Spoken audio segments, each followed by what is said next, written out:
El fiscal general de Venezuela, Tarek William Saab, anunció la detención del ex vicepresidente del país y exministro de Petróleo, Tarek El Aissami, por su supuesta participación en una trama de corrupción en el sector petrolero. Ampliamos en esta emisión. El gobierno israelí mantiene su amenaza de lanzar una ofensiva terrestre sobre Rafah, en el sur de la Franja de Gaza. Pese a la condena internacional, Benjamin Netanyahu aseguró que nadie los detendrá en su objetivo de eliminar a Hamás en Rafah, donde están refugiados cerca de 1,5 millones de gazatíes. Francia y España han reforzado medidas de seguridad antes de los partidos de Champions League en París y Madrid. Una medida que llega luego de una amenaza por parte del autodenominado Estado Islámico contra los partidos de esta competición. Ampliamos desde París.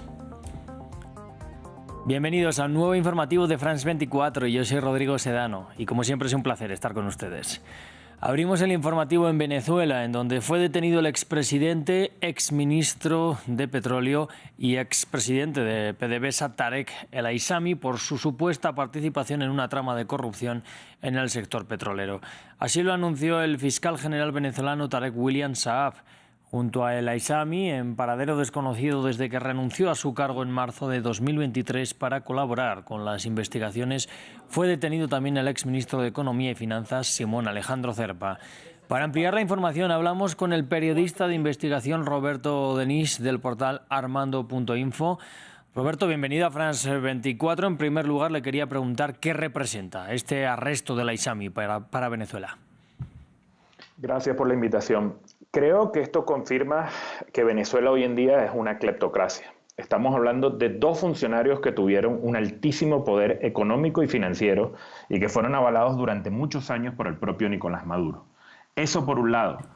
Después, que estamos en presencia de una trama de colosal corrupción que ocurrió en PDVSA en los últimos años, que con la excusa de las sanciones financieras de los Estados Unidos sobre PDVSA, la petrolera estatal, se aprovechó para comercializar petróleo venezolano, el principal ingreso de la economía venezolana, la venta de petróleo, para sencillamente favorecer a gente cercana al poder como estos señores hoy detenidos. Pero también creo que no hay que perder de vista que estamos en presencia de una reorganización de las estructuras políticas, económicas del chavismo, porque viene una campaña electoral y esto se quiere usar también como una especie de castigo ejemplarizante y hacer ver que en Venezuela se hace justicia y nada más lejos de la realidad. Pues quería preguntarle precisamente, en primer lugar, por uno de los puntos que ya ha dicho usted, es este caso de corrupción. ¿Qué más sabemos sobre lo que le acusan al ex vicepresidente del país? Este caso de corrupción estalló hace más de un año. Recién ahora es que vienen a detener al principal responsable de lo que pasaba en PDVSA, que es Tarek El Aissami. Básicamente lo que ocurrió es que entre el año 2019 y finales del año 2022, el crudo, el petróleo venezolano se estaba comercializando a través de intermediarios. No era propiamente PDVSA a raíz de las sanciones financieras de los Estados Unidos. Esos intermediarios, la mayoría de ellos, terminaron siendo gente que conecta con los círculos de poder, especialmente con Tarek El Aissami, pero no únicamente con él, también con otros factores de poder dentro del chavismo. Y buena parte de ese petróleo que se comercializó, el dinero por ese petróleo nunca entró a la caja de PDVSA. Solo el expediente de la Fiscalía, que es un expediente que está muy politizado, que está muy contenido, reconoce una pérdida en PDVSA de más de 5.000 millones de dólares, 5.300, 5.400 millones de dólares. De ese tamaño es la magnitud de lo que estaba ocurriendo en PDVSA. Nosotros pudimos documentar en reportajes ya publicados que ese desfalco a PDVSA podía llegar hasta los 14.000 millones de dólares, que fue dinero, como digo, que nunca entró a la caja de PDVSA. Y respecto al otro tema que usted también nos apuntaba, ¿cómo podemos leer, por tanto, este movimiento dentro del seno del chavismo? Ha dicho usted que se están reorganizando a pocos meses, ¿no?, de las elecciones presidenciales. Sí, es evidente. Esto creo que por un lado se quiere usar como una especie de consigna política de decir que en Venezuela nadie es intocable, que se persigue la corrupción, pero como digo, esto es un escándalo que comenzó hace más de un año y recién ahora detienen al principal responsable. Pero no solo eso, durante todo este año, los otros detenidos, la mayoría de ellos empresarios y exdirectivos de PDVSA, aún a día de hoy no ha habido una audiencia de juicio ni se sabe qué ha pasado. Están detenidos y hasta allí. Y después también creo, es muy evidente que aquí hay una reestructuración de toda la estructura financiera del poder económico que sostiene el poder político del chavismo. Y ahí Tarek el-Aizami y muchos de sus operadores tenían un rol central, y lo que estamos viendo es que poco a poco Nicolás Maduro y la jerarquía chavista están reorganizando eso. Roberto Denis, le quiero agradecer que haya estado estos minutos aquí con nosotros en France 24. Un gusto. Placer igualmente. Hablamos ahora de la guerra en la Franja de Gaza, ya que este martes Benjamin Netanyahu volvió a amenazar con desplegar una ofensiva terrestre en el sur del enclave. El primer ministro israelí aseguró que nadie podrá detener el objetivo de eliminar a Hamás, incluso en el área de Rafah, zona que sirve de refugio a más de 1,4 millones de palestinos, a pesar de la oposición de Estados Unidos. Ya el lunes, el mismo Netanyahu había advertido que tenía una fecha para este operativo terrestre, pero sin revelar el día exacto de cuándo se llevaría a cabo. Completaremos la misión de eliminar las brigadas de Hamás, incluso en Rafah. No hay fuerza en el mundo que pueda detenernos. Hay muchas fuerzas que están tratando de hacerlo, pero esto no ayudará, ya que este enemigo, después de lo que hizo, nunca lo volverá a hacer. Después del ataque israelí sobre el consulado de Irán en Damasco del pasado 1 de abril, que mató a 7 miembros de la Guardia Revolucionaria, Irán ha amenazado con represalias contra Israel. Más de una semana después de estas declaraciones bélicas siguen sin efecto concreto. Anteriormente pudimos hablar con Pablo Begnini, él es experto en relaciones internacionales, politólogo y máster en estudios internacionales. Le preguntábamos sobre una posible escalada regional del conflicto, sobre si ambos países, Irán e Israel, estarían preparados para ella. De hecho, el riesgo mayor que tenemos aquí es que el conflicto escale y se convierta en un conflicto estatal, ¿no? Es decir, que fuerzas estatales y regulares sean las que intervengan directamente en las hostilidades. Por recién una declaración del jefe de Estado Mayor de las Fuerzas de Defensa israelíes, se llama Herz Halevi, y subrayaba que conoce perfectamente cómo manejar a Irán. Eso significa que incluso en términos militares ellos están preparados, me refiero a Israel, ¿no? Están preparados para saber contrarresponder a la primera respuesta. Hay unos datos importantes que rodean a todo lo que estamos analizando aquí. Es que entre las 13 personas muertas en el ataque, había 7 oficiales de la Guardia Revolucionaria iraní. Y eso es importante también, ¿no? Porque hay un deseo de reivindicación fuerte de parte de Irán. Y entre ellos, un alto general de muy alto rango, ¿no? Mohammad Reza, y su adjunto. Esta es una de las figuras iraníes de más alto perfil, y se cree que saber que hayan muerto a manos de Israel, pues incrementa muchísimo más la posibilidad de hostilidades. Ahora, se han presentado algunas opciones al respecto también, y es que se publicó información relativa a que Irán no daría respuesta al ataque contra el consulado de Damasco si es que se puede asegurar de voz de Estados Unidos un alto al fuego en Gaza, ¿sí? Esta información fue publicada por un medio de comunicación Yadeh Irán, si no me equivoco, ¿sí? Y claro, digamos, es una opción plausible, pero que sería respetada solamente por las cúpulas estatales, más no por los las Fuerzas Armadas beligerantes que respaldan a Irán y que no forman parte formal del Estado, ¿no?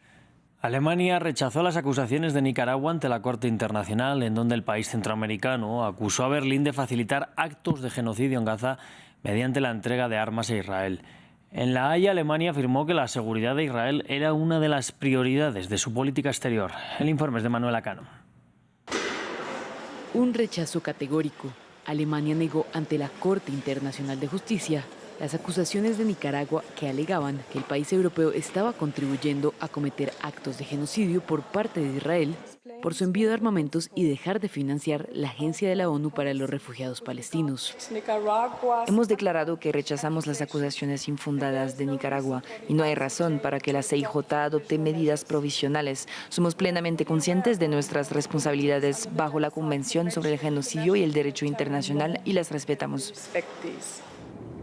La defensa alemana aseguró que la demanda nicaragüense se basó en argumentos endebles y que carece de fundamento. Además, mostró evidencia de la cantidad de armamento proporcionado a Israel.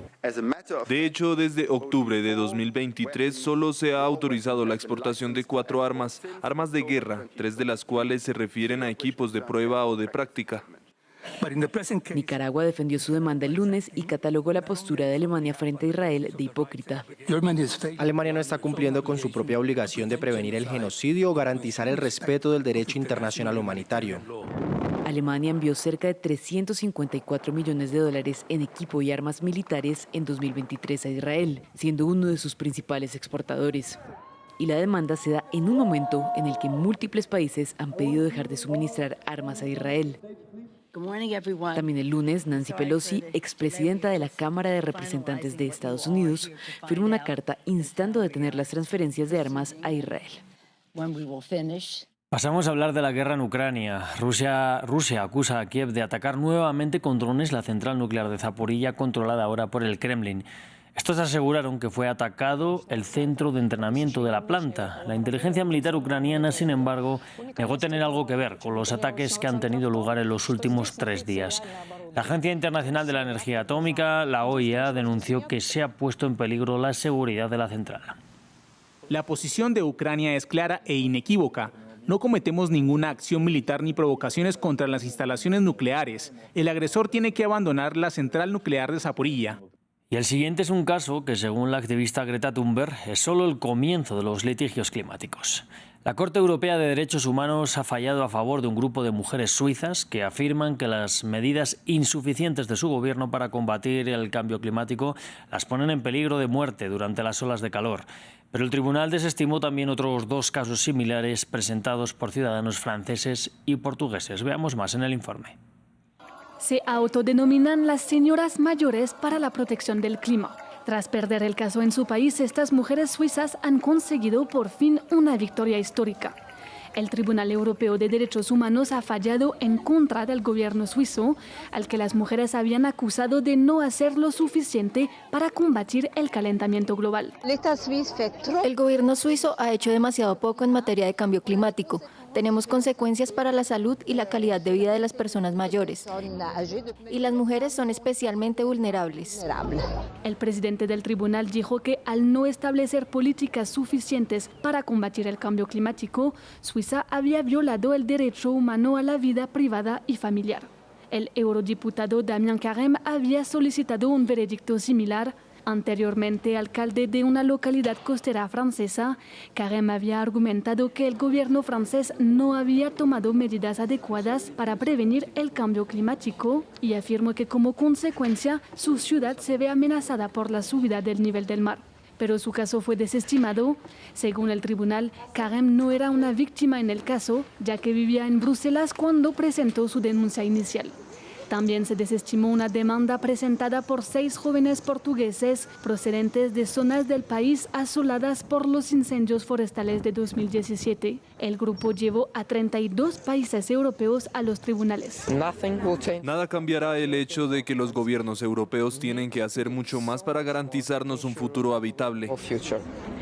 Sin embargo, no tuvieron éxito ya que el tribunal declaró que no habían agotado todas las opciones legales en su país. El grupo acogió con satisfacción el veredicto sobre Suiza, calificándolo de victoria para todos. Un sentimiento compartido por Greta Thunberg, que afirmó que la decisión del tribunal es solo el principio de los litigios climáticos. Y cerramos hablando de los octavos de final de la Champions League. Francia ha tomado una medida ante la amenaza terrorista por parte del autodenominado Estado Islámico. Ha decidido reforzar la seguridad, al igual que su vecino del sur, España. Nuestra periodista en París, Natalia Ruiz, nos amplía la información. Pues fue sobre todo medios españoles esta mañana que dieron a conocer que se había publicado un comunicado por parte de la organización terrorista Estado Islámico en la que llaman a que habrá atentados terroristas en las diferentes ciudades donde van a disputarse los cuartos de final de la Liga de Campeones hoy martes y mañana miércoles. Aquí en París, el partido entre el Paris Saint-Germain y el Barcelona será mañana miércoles en el Parque de los Príncipes. La prefectura de policía de París dijo que va a haber se va a reforzar la seguridad de una manera bastante importante. El ministro del Interior, Gérald Darmanin, dijo por su parte que más allá de esta amenaza de público conocimiento, pues no hay más datos precisos de en qué lugares podría esto tener lugar. En el comunicado del Estado Islámico aparecen los 4 estadios en donde van a disputarse los partidos y también pues el ministro del Interior ha pedido a los servicios de inteligencia de Francia que comuniquen y compartan la información que tengan con sus homólogos de las otras ciudades en donde se van a disputar estos partidos. Estamos hablando también de Madrid y de Londres. Con este reporte desde París nos despedimos, pero sigan conectados a France 24.